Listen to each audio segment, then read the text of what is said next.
के महाराजा आखेट के नीय से निकले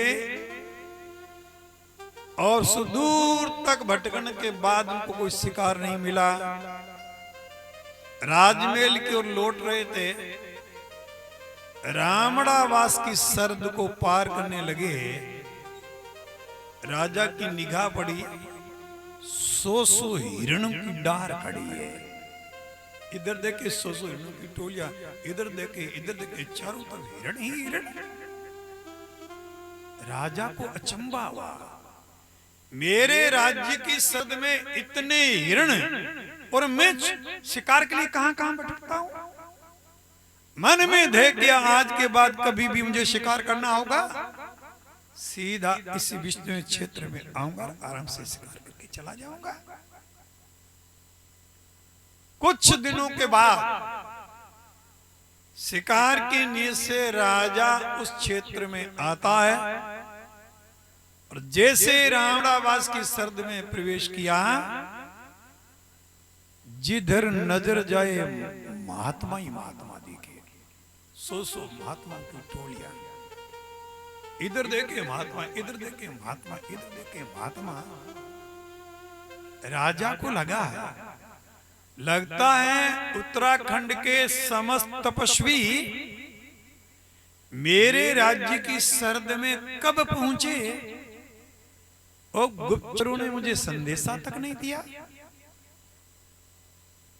मेरे जीवन में प्रथम बार इतने संतों का एक साथ में मैं दर्शन करने का सौभाग्य प्राप्त कर रहा हूं। थोड़े से और निकट आए और चारों ओर निगाह दौड़ाई, चारों ओर महात्मा ही महात्मा खड़े हैं। सामने एक तालाब के पाल के ऊपर एक महात्मा जी विराजमान है, बाकी सब खड़े हैं। जोधपुर दरबार को लगा ये इनके गुरु हैं और ये सारे इनके शिष्य हैं। क्यों नहीं मैं इनके पूज्य आराध्य गुरुदेव के चरणों में जाकर के वंदन करूं, उनसे आशीर्वाद लो। ऐसा सोच करके जैसे ही जोधपुर दरबार उस तालाब की पाल के निकट पहुंचे,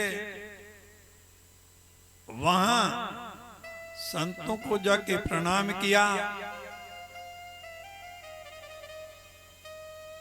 तब संतों ने पूछा, राजन किस प्रयोजन से आपका यहां आगमन हुआ।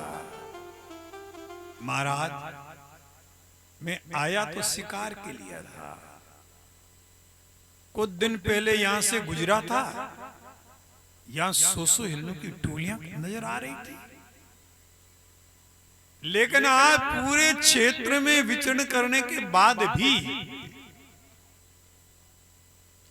एक भी हिरण नजर नहीं आया।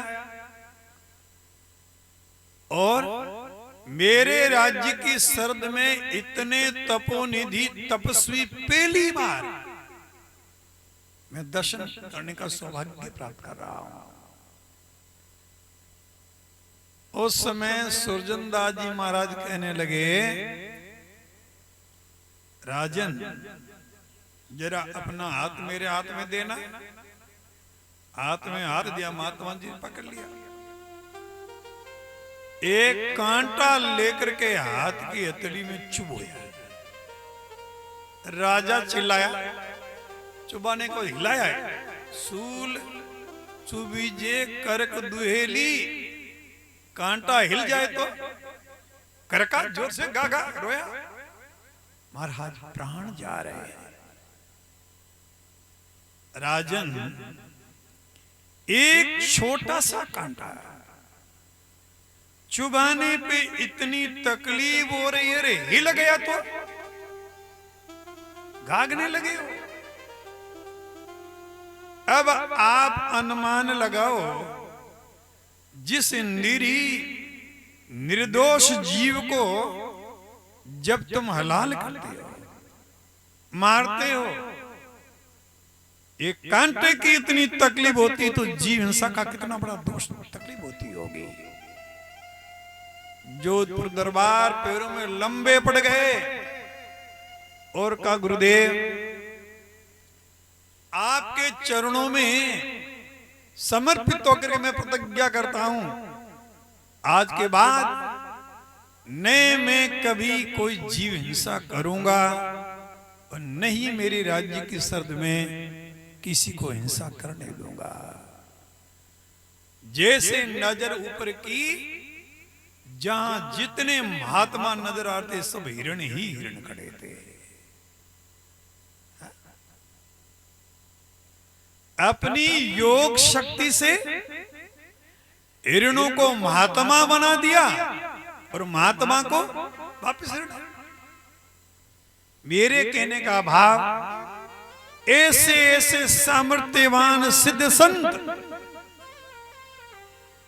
उनकी देह भी अपनी देह जैसे